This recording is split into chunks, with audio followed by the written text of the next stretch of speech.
Hey, what's up, everybody? We are back for week 8, and this is a special week, man. And just to think about, we've only got a couple more weeks. We got 2 more meetings after this one, and then your celebration, and that's going to be really, really special. And so I'm excited that you've made it this far. I'm excited that you're and hoping that these have been informative, and that you're learning a lot, and that you're starting to even create some patterns of recognition in yourself and in your team for what these future semesters are going to look like, and how this could really impact your church, how and how we can learn from every semester, every week, on something that we're doing to be more effective, and how we're leading people, and how we're helping other people lead people, which is really our jobs as pastors, is to really help other people lead well, and to create opportunities for ministry, and help them really recognize things in their ministry. And so I hope that as you got through last week, that's something that actually popped up, is that you're helping people uncover and realize some dreams, depending on the mix of your pilot, man, that could be really, really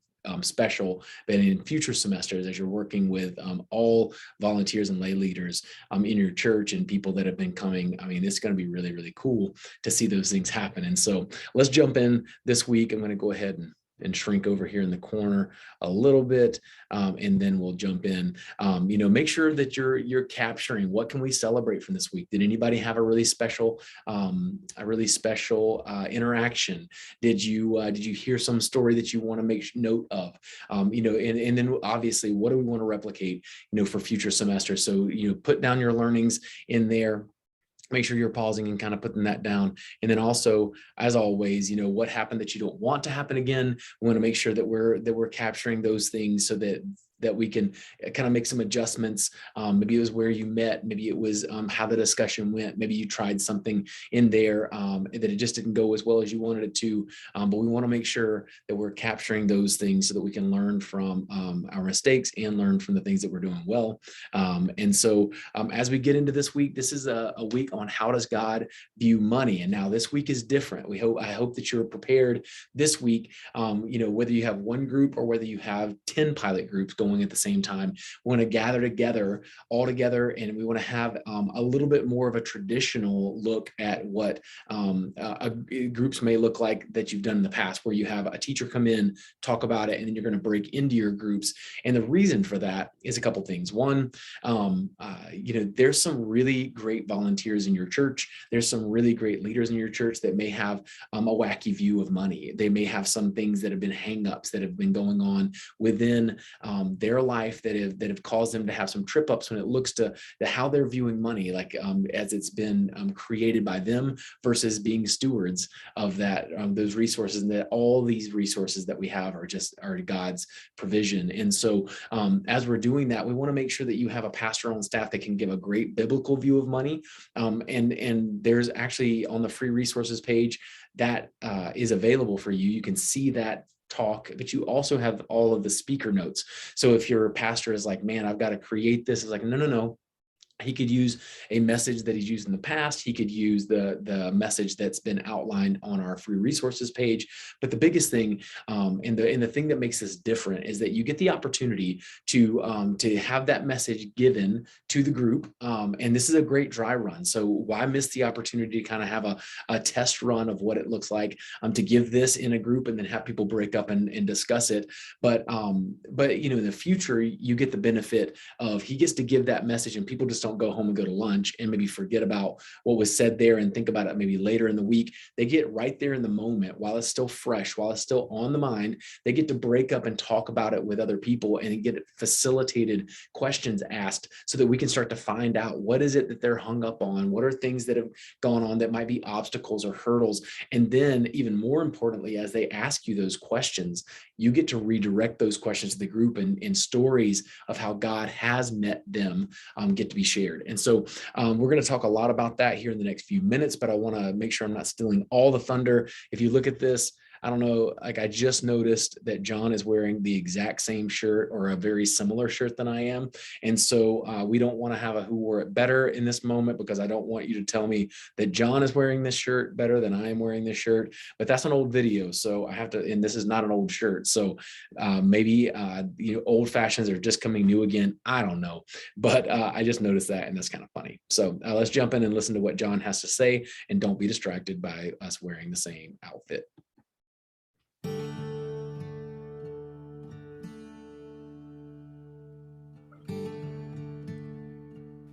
Here we are, entering into week 8 and only a few weeks away from the Rooted celebration. This week's topic is about the way that we view, handle, and use money as it relates to faith, stewardship, and our attitudes.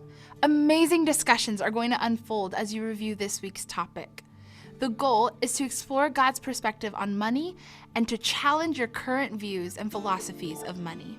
The concept of your money and your possessions not actually being yours is counterculture to our worldview today.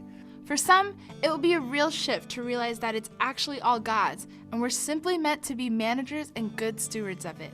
This week wrestles with some challenging biblical principles, so have your Bibles ready during the discussion and embrace the silence in moments. It's important to allow people to really sit with these concepts because for most, it's the first time they've ever been faced with it. The overarching theme in the chapter tells us that when our focus is on ourselves rather than on God, the way that we handle our money is going to reflect that. Money is not an end-all in itself, nor is it a bad entity in itself. Money can be a great tool to accomplish God's plans and purposes. Holding on tightly and living out of scarcity goes against the abundant promises that God has made us. This week, ask for stories from your group. When did sacrifice and faith with money lead to abundant blessing? As a facilitator, it's important to get the group to lean in by asking great questions. There are discussion questions available in the facilitator guide for you to use during your group time. When questions arise about money, open it up to the group to answer and point back to those biblical passages mentioned in the workbook. Be intentional about asking follow-up questions and getting the group to engage together.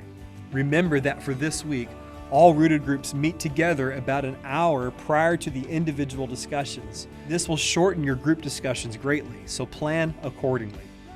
Thank you for all your commitment and perseverance as you impact your Rooted group and the church community. We pray blessings on you.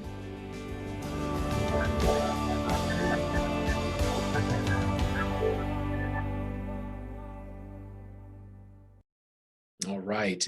So, and look at our goals. But, as you look back at that video, there's a couple things to me that stand out. One, I love that they're really trying to make an emphasis and remind us of the importance of questions. In this day, there's going to be things kind of almost answers behind the answers that people give. And so our curiosity and the way that we kind of dig behind some of those into some questions, because some of the things that they put out there are going to be surfacey answers that we may want to dig a little bit deeper in. Also, when they ask questions, because you're going to get questions about, should I tithe on the gross or should I tithe on net? Or, I don't really believe that that's, something that I should be doing. That was a, old philosophy, and there's this, and this doesn't apply to us today. And there's some stuff behind that, and those are really not even the questions to answer. Being able to kind of go deeper behind that and to see God's provision for us, and that we're stewards of the things that God's have given us. Even the world around us, we're stewarding those things. How are we stewarding them? Our big things to wrestle with, totally countercultural from what the world is telling us daily. And so you're going to, in future semesters, you're going to have not just believers in your group, you're going to have some believers and non-believers. And so them asking those questions, they're opening an opportunity for us to walk alongside them in some of their doubt. And so how do we redirect those questions well? How do we get other people involved? Let them share their stories of faith, because we all have had those same thoughts and questions. Even if we grew up in a Christian home, to go, man, I worked out in the yard for this and you gave me allowance and I'm supposed to give part of it back to the church. Like, that's weird. Like, I want all that for me. I earned that money.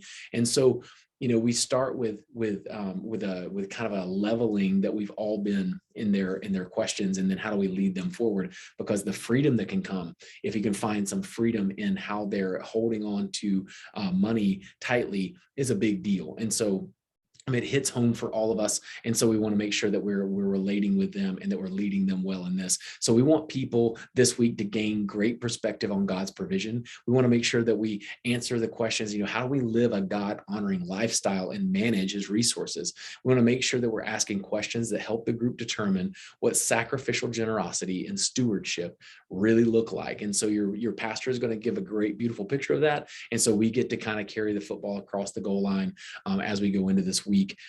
But this week will definitely look different, but you want to make sure that we're praying ahead of time. So hopefully you're watching this a couple of days ahead, so that you can really pray up this week, that everybody has an openness to the truth that all we have belongs and has been entrusted to us by God. Pray that this shortened discussion time, we'll talk about how much time, to allot for these things, but that shortened discussion time is going to be effective because it will be shorter because of the big group time. You also want to pray that people are honest in their assessment and how they view money. And, and pray that those have never tithed would even consider it. And so this is going to be something, obviously, if you have a group of staff or elders or high capacity volunteers, you probably are not going to have someone that has never tithed, although you might have somebody that's struggling with it. But you also want to know that in future semesters, you're definitely going to have people that have never tithed.